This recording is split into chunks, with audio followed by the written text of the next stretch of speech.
Muy bien. Excelente. Entonces, permítame presentarme. Mi nombre es Erasmo Cruz. Yo estudié en la Universidad de La Joya en San Diego. La especialidad mía es Estate Planning en inglés, en español Fideicomiso en Vida, Protección de Patrimonio. Tengo otras especialidades como divorcio. No divorcio a nadie, pero tengo que asesorar a mis clientes cuando ya están pensando divorciarse o se divorciaron ya y no han dividido las propiedades, ¿verdad?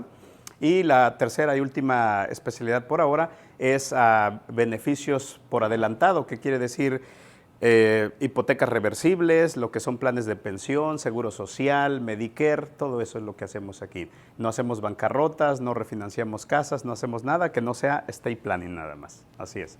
Hoy lo que nos trae aquí, como bien dijo el señor David, el primer paso, ¿verdad?, para un futuro sin preocupaciones, ¿verdad?, que es el fideicomiso en vida. Sabemos que esa es la solución, pero entremos en detalle por qué un fideicomiso en vida. Porque la mayoría de familias saben que necesitan un fideicomiso desde el año pasado, 5 años atrás, pero ¿por qué no se da ese paso? Vamos a ver por qué razón y cuál sería la importancia del fideicomiso, ¿verdad? Hay 9 estados en Estados Unidos que usan la ley propiedad mancomunada. La ley propiedad mancomunada, que es community property, es cuando las personas se casan por las 3 leyes, por la iglesia, por el civil y por amor. No sé si conocen parejas así, que están casados por las 3 leyes, ¿verdad? En esos estados de propiedad mancomunada, cuando uno se casa, todo lo que adquiere durante el matrimonio como propiedades, cuentas de pensión, seguros de vida, cuentas de banco, todo eso es a la mitad, 50% es de la esposa, 50% del esposo, siempre y cuando estén casados, ¿ok? Porque en México, no sé si en Guate, David, pero en México existe lo que es el concubinato, le llaman en México. Cuando una pareja no está casada, pero viven 5, 10 o más años, después de los 5 años ya le pertenece parte de la otra persona. Pero en Estados Unidos no es así. Como dicen aquí, papelito habla. Necesitan estar casados, ¿verdad? Porque se escuchan allá afuera a veces historias de que no, es que ya vivo con mi pareja 10 años, ya me pertenece algo. Si no están casados, no es así. ¿Sí me explico? Entonces, papelito habla. Necesitan estar casados por el civil para que puedan acceder a todos esos beneficios. Inclusive, por ejemplo, si la persona fallece, está recibiendo su pensión y la pareja que le sobrevive, si recibe menos de pensión, puede reclamar la pensión del fallecido o fallecida, siempre y cuando hayan estado viviendo más de 10 años. ¿Sí? Por ejemplo, si mi esposa y yo estamos casados, los dos estamos pensionados, ella recibe $2,000 de pensión, yo recibo 1,500. Si ella fallece, yo puedo renunciar a los 1,500 y agarrar los 2,000 de ella, siempre y cuando estemos casados por más de 10 años. ¿Ok? Entonces, no existe el concubinato. ¿Estamos de acuerdo? No existe el concubinato. Y en estos estados, quiero ilustrar aquí, en estos estados vamos a usar el ejemplo de Pedro y María, ¿ok? Solamente para ilustrarlo. Quiere decir que aquí tenemos a Pedro y aquí tenemos a María. Ya mencionamos que ellos están casados por las 3 leyes. ¿Y qué pasaría, por ejemplo, si Pedro fallece? La parte de él pasa 100% a María, en automático, por el simple hecho de estar casados. Si él fallece, pasa a María en automático. O si María fallece, la parte de María pasa también a Pedro 100% en automático, sin ir a la corte, sin nada. ¿Ok? También tenemos parejas que han vivido por 55 años juntos, no están casados, no tienen pensado casarse, entonces ahí no aplica esta situación, ¿verdad? Necesitan estar casados, ya como mencionamos, ¿sí? ¿Preguntas hasta ahí, David? ¿Vamos bien? ¿Me interrumpen si hay alguna pregunta? Sí, por favor, Raúl. Cuando dice que tiene uno que estar casado, me imagino que el certificado de matrimonio aplica al mexicano o tiene que estar... Excelente pregunta, Raúl, gracias. Fíjese que los estados de propiedad mancomunada, que son 7 que eran de México y 2 más que agregaron a esa ley, respetan o hacen válido el matrimonio de Centroamérica. Quiere decir que si están casados en Guate, en Honduras, El Salvador o México, no necesitan volver a casarse en California. California hace válido ese matrimonio. Pero si se quieren casar otra vez, pues nos invitan a la boda, ¿no? ¿Verdad? Pero hace válido. Muy buena pregunta. Si se casan allá, acá es válido ese matrimonio, ¿ok? Muy bien. Entonces ya vimos que Ellos dos están casados, si uno de los dos falta, el que sobrevive recibe el beneficio sin ir a la corte ni nada, ¿verdad? Ahora, vamos a hablar un poquito acerca del Grand Deed. ¿Ustedes han escuchado acerca del Grand Deed o título de propiedad? Ustedes son dueños de casa, David, usted es dueño de casa también, Raúl, ¿verdad? Cuando compramos una casa, se expide un título de propiedad y muchas veces confundimos por qué debo tener el título si todavía debo la casa. No importa que estemos financiando el 90-95% de la propiedad, desde que uno adquiere una casa, la casa es del banco, nosotros somos dueños de la deuda, pero se adquiere un título de propiedad porque los que aparecen en el Grand Deed o el que aparece en el Grand Deed es el dueño o dueños de la plusvalía o equity de la casa. ¿Estamos de acuerdo? Una cosa es el préstamo y otra cosa es el título, ¿ok? Estamos casados, a lo mejor solo el esposo trabaja, el préstamo quedó a nombre de él, pero el título está a nombre de los dos, de ambos, ¿sí? No tiene nada que ver el préstamo con la propiedad. O yo compré una propiedad, le pedí de favor a mi hermano porque él tenía buen ingreso, él está en el préstamo, pero yo estoy en el título. Entonces, el préstamo no lo podemos tocar. Para poder tocar el préstamo hay que asistir al banco para refinanciar o qué es lo que querramos hacer, ¿verdad? Pero lo que se busca proteger en un living trust o en un fideicomiso en vida es la plusvalía de la casa, el equity. Y los que aparecen en el título de propiedad son los dueños de esa plusvalía de la casa. ¿Estamos de acuerdo, Vilma? ¿Sí? Muchas veces, por ejemplo, ¿qué pasaría si en el título de propiedad aparece solamente el nombre de Pedro, por ejemplo? Vamos a decir que solo aparece a nombre de él. No importa que esté a nombre solamente de Pedro, por el simple hecho de estar casados, quiere decir que es de los dos, a los dos les pertenece. O si está solamente a nombre de María, no importa que Pedro no esté, por estar casado, es de él también. ¿Sí me explico?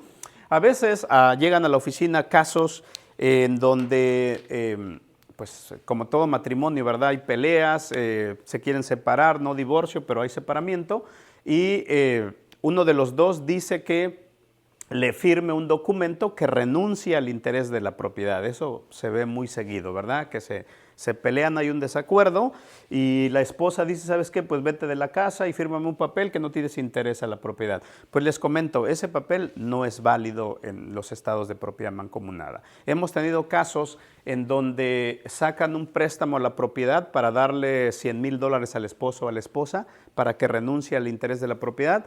No es válido ese documento porque es propiedad mancomunada. Siempre que la otra persona el día de mañana, 5, 10, 20 años después, cambia de idea y regresa y quiere reclamar su parte, lo puede hacer todavía.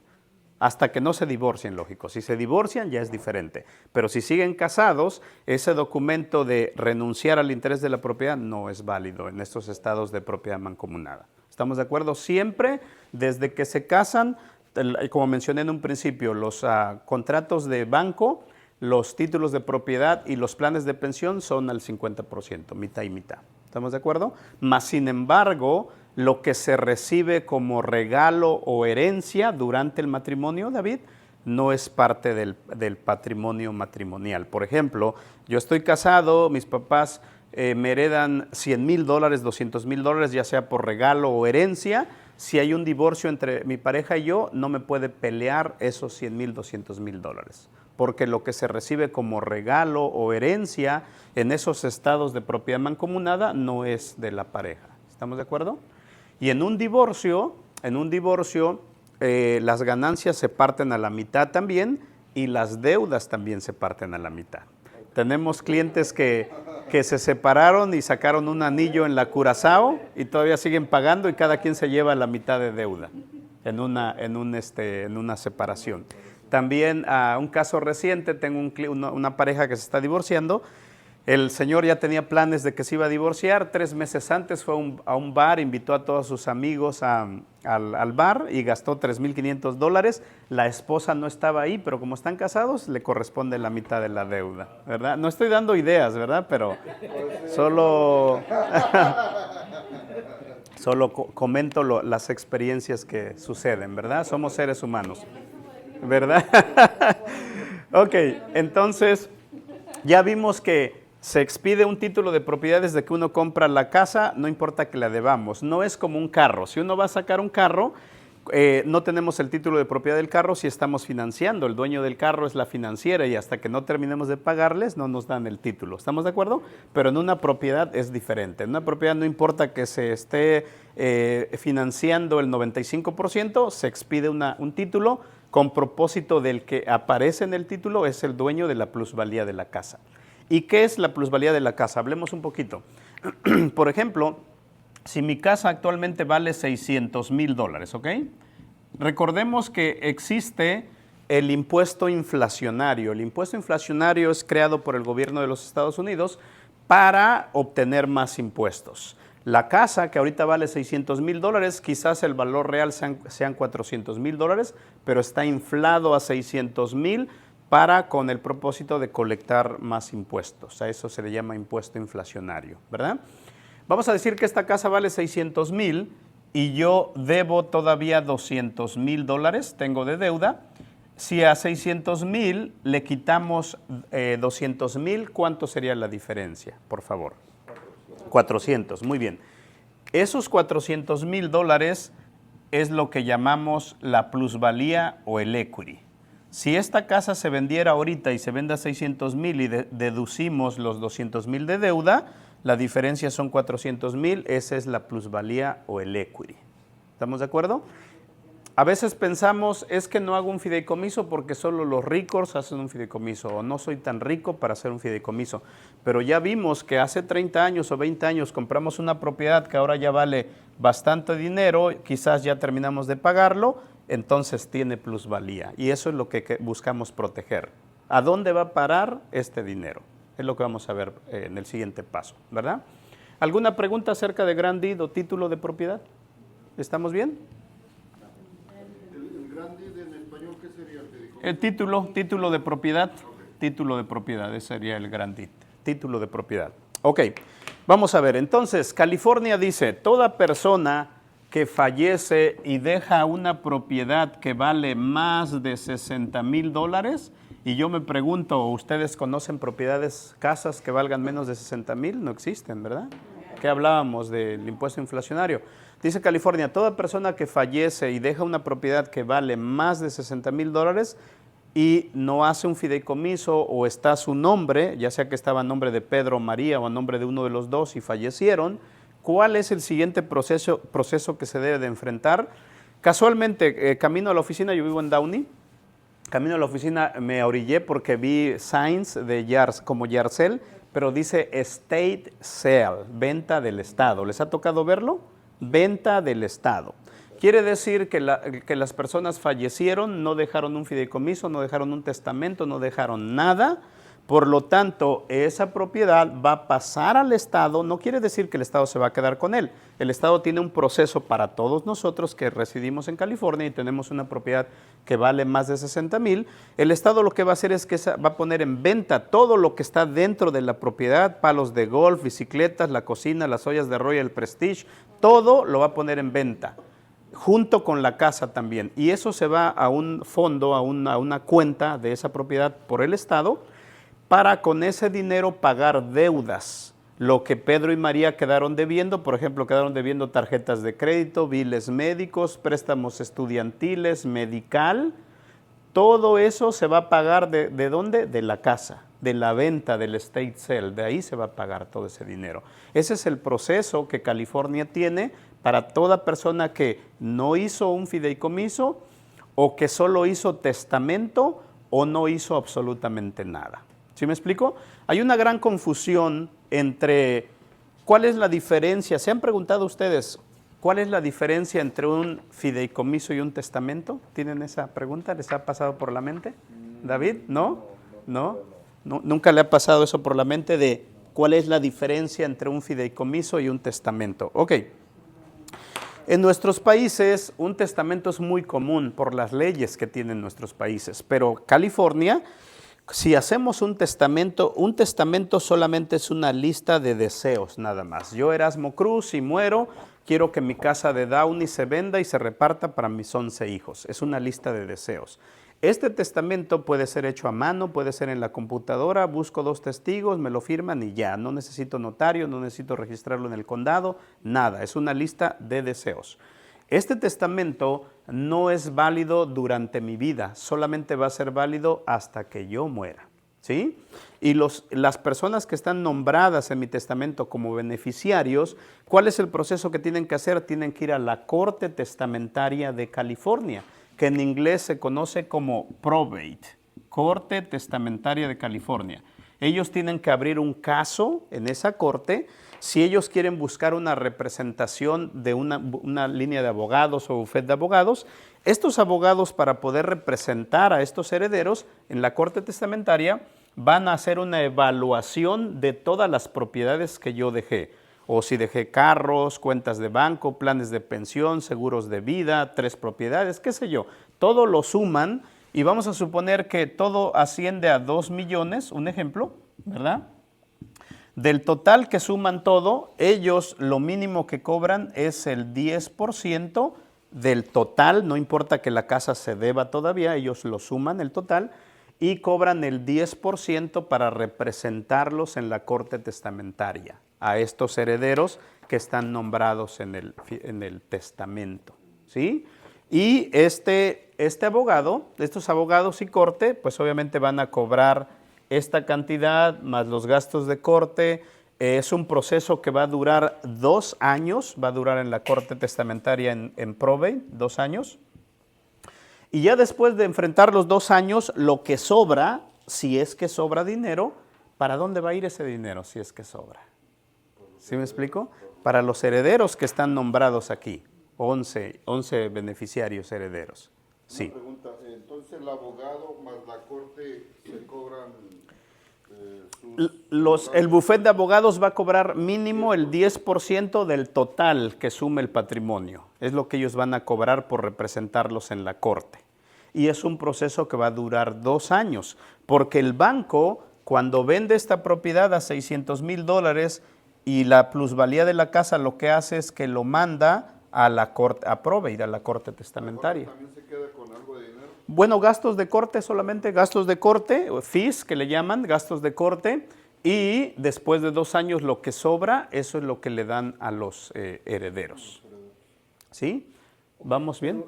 Una pregunta. Sí, por favor. Si, por ejemplo, no es necesario tener una representación legal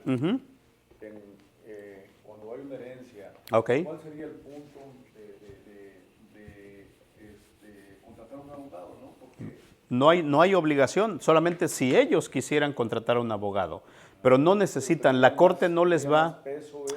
Sí tendría más peso porque obviamente tendría una asesoría legal, sobre todo en impuestos, se ahorrarían un poco más de impuestos si es que contratan una asesoría legal. Depende, ¿verdad?, cómo ellos se sientan, pero no necesitan contratar una asistencia legal. La corte, para eso ellos, del total del patrimonio, la corte cobra un fee por llevar ese caso a cabo, ¿sí? Pero no es que tienen que agarrar un abogado. Pero si lo hacen, en promedio es lo que cobrarían 10%, sí. Pero es opcional, ¿verdad? Así es que el testamento no es válido durante mi vida, solamente va a ser válido hasta después de que yo muera y debe pasar a un proceso de corte testamentaria que es probate. ¿Sí me explico? Y al pasar en probate, pues tiene que pagarse las deudas, biles médicos, préstamos estudiantiles, medical. ¿Ustedes, alguien de aquí usa medical actualmente o ha usado medical? Medicare. Ahorita vamos a hablar de Medicare, medical, la diferencia, ¿ok? Ustedes no, medical han usado, ok. La ley de medical dice que toda persona que fallece después de los 55 años de edad, y cuando las personas piden medical y ya tienen más de 55 años de edad, cada año reciben un sobre en donde trae un papel amarillo que viene en inglés y español, en donde dice: agua, si te mueres no te olvides que me debes, con letras bonitas, pero eso es lo que dice. Si te mueres voy a cobrarme de lo que tú has utilizado, porque esa es la ley de medical. Después de 55, si la persona muere, medical está en todo su derecho de recuperar lo que la persona haya utilizado durante su vida. Entonces hay que asegurarse de morir antes de los 55 para que medical no pueda cobrar, ¿no?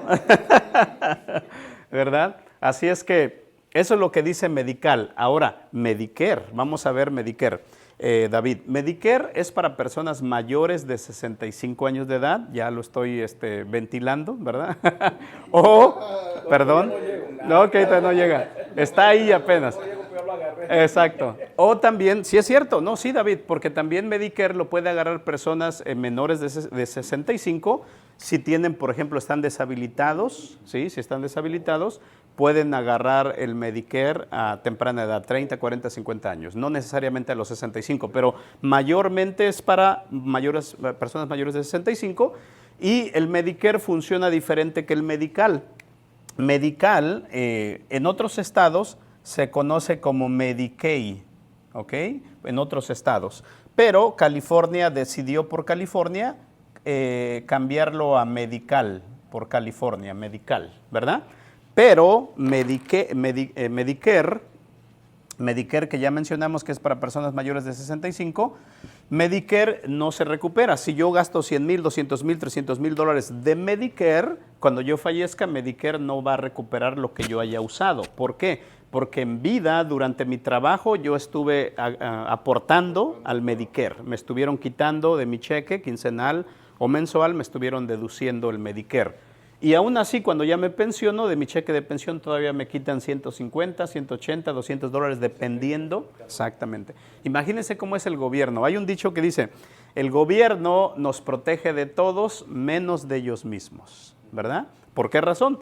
Usted ya está pensionado, está recibiendo su cheque de pensión, pero Medicare, aún así que usted ya en el pasado estuvo contribuyendo, y encima del cheque de pensión todavía le quitan 170, 180 dólares, ¿ok? Entonces, ya vimos que Medicare no puede recuperar lo que uno haya gastado, pero lo que sí hace Medicare es que ciertos tratamientos a largo plazo, estadía en casa de convalecencia, o, por ejemplo, si la persona tiene una cirugía, ciertas cirugías, o tratamientos o estadía en casa de convalecencia, el Medicare no lo cubre al 100%. Por ejemplo, si la persona va a estar en una casa de convalecencia más de 100 días, Medicare solo va a cubrir 100 días nada más. La diferencia, ¿quién lo paga? Uno lo tiene que pagar con el dinero de nuestro bolsillo, o podemos pedirle a Medical que Medical pague por esos días que Medicare no cubre. O si me voy a hacer una cirugía, que esa cirugía va a costar 100 mil dólares, Medicare solo va a cubrir el 80%, que son 80 mil dólares, y los otros 20 mil tengo que pagarlo con dinero de mi bolsillo, o le puedo pedir a Medical que Medical pague por esa diferencia. ¿Estamos de acuerdo? Tenemos esas alternativas. Wow, esas son cosas que no sabía. No, pues es que por eso estamos así. Sí, por eso estamos aquí.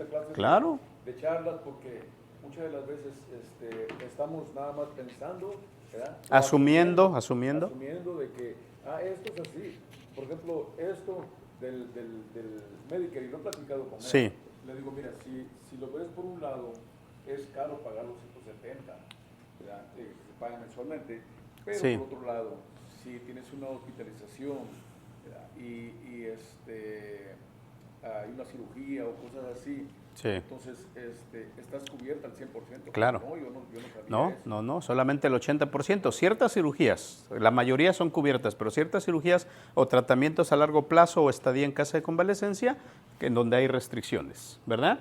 Pero cuando nos asesoramos podemos saber de que si tenemos dinero en el banco, pues digo, ¿por qué no usar el beneficio de Medical? Porque Medical es una institución de beneficencia pública del Estado, es del Estado obviamente, así es que si podemos utilizarlo, pues qué mejor, ¿verdad? Ahora, Medical ha hecho muchos cambios en los pasados 2-3 años, por ejemplo, el más reciente, empezando este año, toda persona en California, no importa su estatus, puede agarrar Medical al 100%. A partir del 1 de enero del 2022, toda persona que es mayor de 65 años de edad puede tener hasta 160 mil dólares en el banco cuando son pareja, ya sea en un CD account, cheques o ahorros, y eso no le descalifica de tener Medical. Si tienen menos de 65 es un poquito diferente, pero mayores de 65 pueden tener hasta 160 mil dólares líquidos en el banco. Entonces es importante aprender todo eso para poder tomar ventajas, ¿verdad? Ya mencionamos que el fideicomiso en vida Living Trust, pues no nada más es para personas que tienen dinero. Estamos de acuerdo que esa creencia es la que teníamos. Ok, vamos a pasar a lo siguiente. ¿Alguna pregunta antes de borrar aquí? Ya vimos que lo que estamos buscando es proteger la plusvalía de la casa, ¿verdad? Los 400 mil dólares, que en los próximos años pues va a ser más dinero porque la casa va a seguir agarrando más valor la deuda se va a terminar de pagar, lógico, entonces esta cantidad va a ser mucho mayor en los próximos años, ¿sí?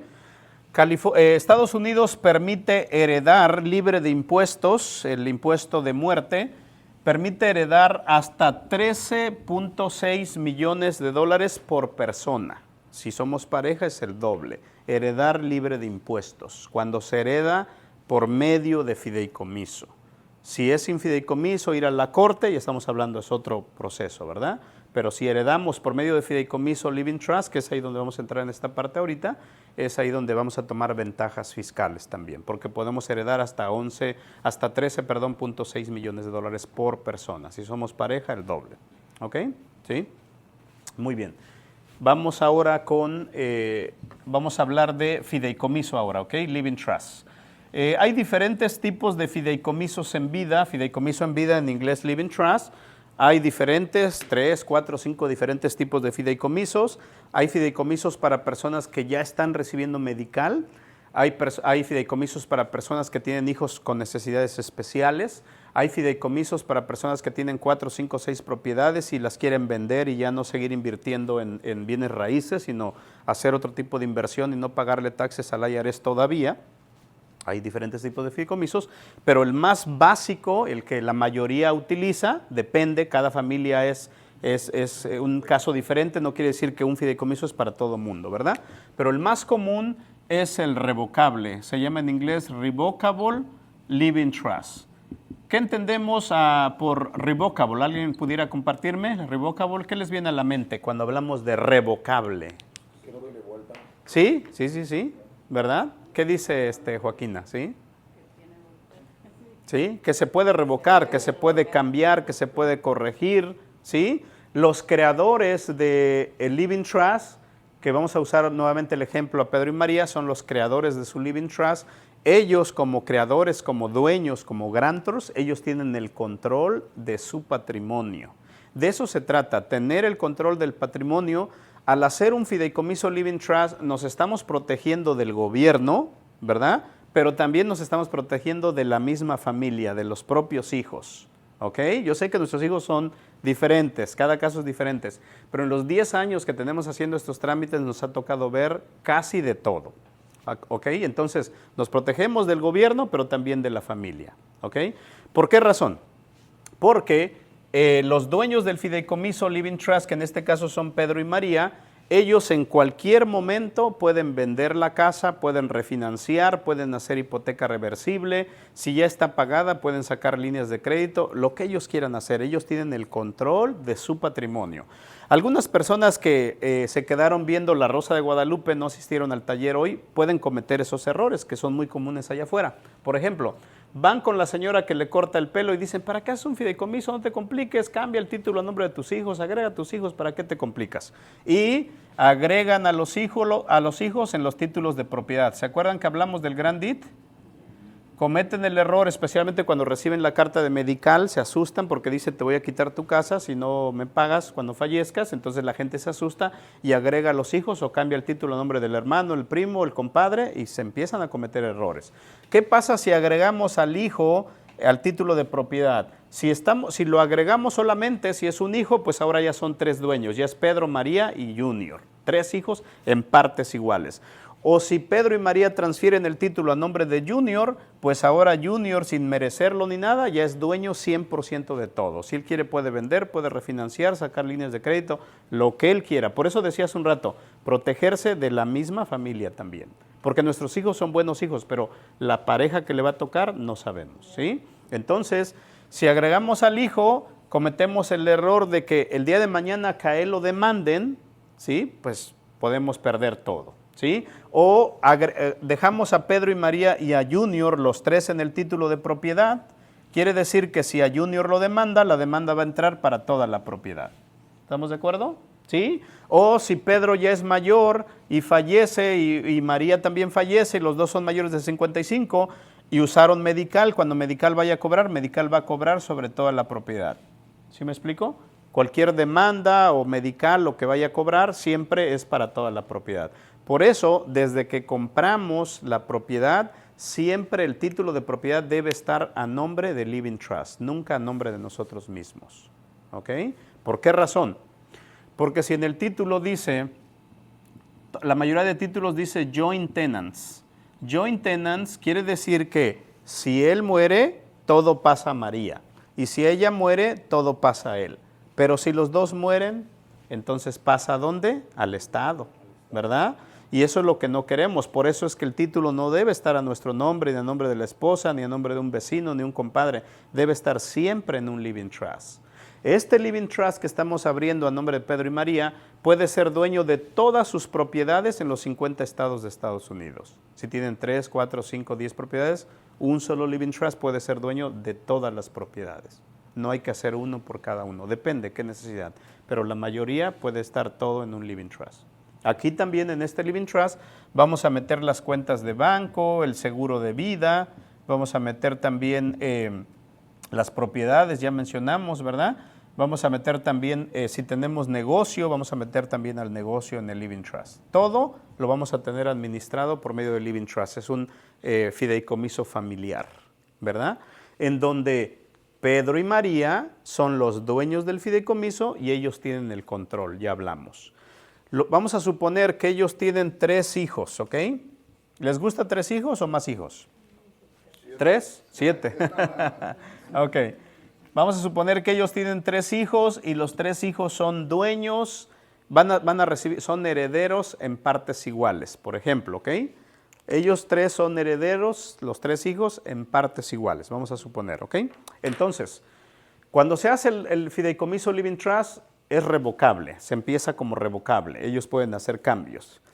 ¿Qué pasa si ellos, en el transcurso del tiempo, todos los fideicomisos son válidos por 100 años, si ellos se incapacitan mentalmente, les da Alzheimer, pierden la memoria, viven 20 años con Alzheimer o 10 años con Alzheimer, quiere decir que en ese momento, cuando la persona tiene Alzheimer, el documento cambia en automático de revocable y se convierte en irrevocable. ¿Qué quiere decir? Que los creadores de ese fideicomiso revocable han perdido la memoria, por lo tanto, se convierte en irrevocable, que ya nadie más puede hacer cambios a este fideicomiso. Si en el fideicomiso dice que los 3 son herederos en partes iguales, eso es lo que es. Nadie lo puede cambiar, nadie. Ninguno de ellos. Si él quiere desheredar a los otros, no puede hacerlo. Ninguno de los 3. Ya no se pueden hacer cambios porque los papás que están deshabilitados o tienen incapacidad mental. Pero ellos, los herederos que están nombrados en el fideicomiso, no son dueños de nada todavía. El propósito del fideicomiso cuando se hace, que es un paquete de 100 documentos, los únicos que van a firmar son ellos 2. Ellos no firman porque no son dueños de nada todavía. Van a recibir la herencia hasta que ellos 2 mueran.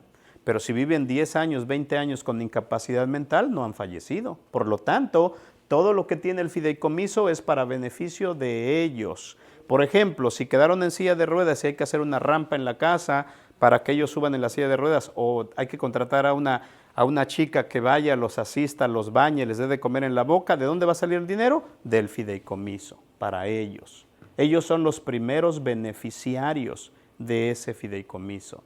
No se va a repartir la herencia hasta que ellos 2 mueran. ¿Estamos de acuerdo? ¿Sí? Entonces, por eso decía, nos protegemos del gobierno y de los hijos también. Porque en la mayoría de los casos, cuando no hay un fideicomiso, ¿en dónde terminan ellos? En un asilo de ancianos. ¿Estamos de acuerdo? Por no haber planificado con tiempo. Tenemos casos en donde las familias llegan con nosotros ya que tienen Alzheimer, ya no pueden hacer un fideicomiso. Cuando una persona ya tiene Alzheimer, ya es menor de 18 años, ya es un child, ya es un menor de edad. Ya está protegido por el Estado, ya es un niño. Nosotros como asesores ya no podemos hacer un fideicomiso. ¿Sí me explico? ¿Cómo podemos detectarlo? Cuando hablamos con David, me repite lo mismo, me pregunta lo mismo. Puedo identificar que él tiene quizás Alzheimer principios o ya avanzado.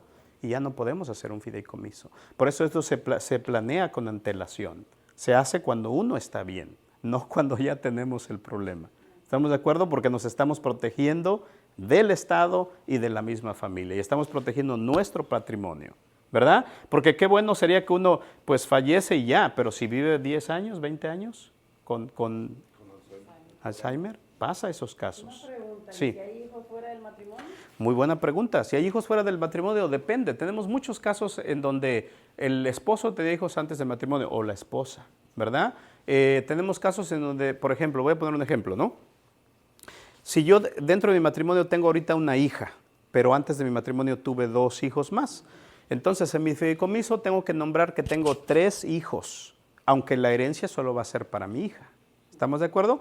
Porque si yo en mi fideicomiso solo escribo que tengo una hija nada más y excluyo a mis 2 hijos y ellos en el acta de nacimiento dice que yo soy el papá, entonces cuando yo fallezca ellos pueden ir a la corte y pelearle la herencia a la hermana. ¿Estamos de acuerdo? Entonces de la manera correcta es agregar a todos los hijos. Si son 10, todos tienen que estar enlistados, aunque la herencia va a ser solo para cierta persona. Tenemos clientes en estos años en donde, muy poquitos, pero los hay, que aunque tienen hijos, terminan dejando su herencia a San Jude o a una institución sin fines de lucro, a un lugar de animales, por ejemplo, o la iglesia, diferentes lugares. Entonces, cuando uno hace un fideicomiso, uno está ejerciendo su derecho de decidir quién va a recibir su herencia. Porque si no lo haces, ¿el Estado qué va a hacer? El Estado lo va a primero cobrarse ellos y lo que sobra, los primeros que tienen el derecho de cobrar esa herencia son los hijos. Y si no hay hijos, los papás. Si no hay papás, los hermanos. Entonces, si no haces tu fideicomiso, estás dejando que el Estado decida por ti. Pero tú en vida, si tú ejerces tu derecho, tú decides quién recibe tu herencia. Tú en vida puedes decidir si este hijo no se ha portado bien, lo puedes desheredar o quieres agregar a un nieto. Hoy es muy común, hoy en día, que los abuelos adoptan a los nietos. Hay algunos abuelos que adoptan a los nietos. Cuando uno adopta a una persona, un hijo adoptado tiene los mismos derechos que un hijo de sangre, ¿sí? Entonces, por eso es importante planificar, porque de lo contrario estamos dejando a la deriva lo que 15, 20, 30 años nos costó hacer un patrimonio y lo dejamos a la deriva, lo dejamos como que hay que alguien decida por mí, ¿verdad? Porque estoy muy ocupado viendo Netflix, por ejemplo, ¿no? ¿Verdad? Preguntas, por favor, David. ¿No? No, estamos bien. ¿Raúl? No,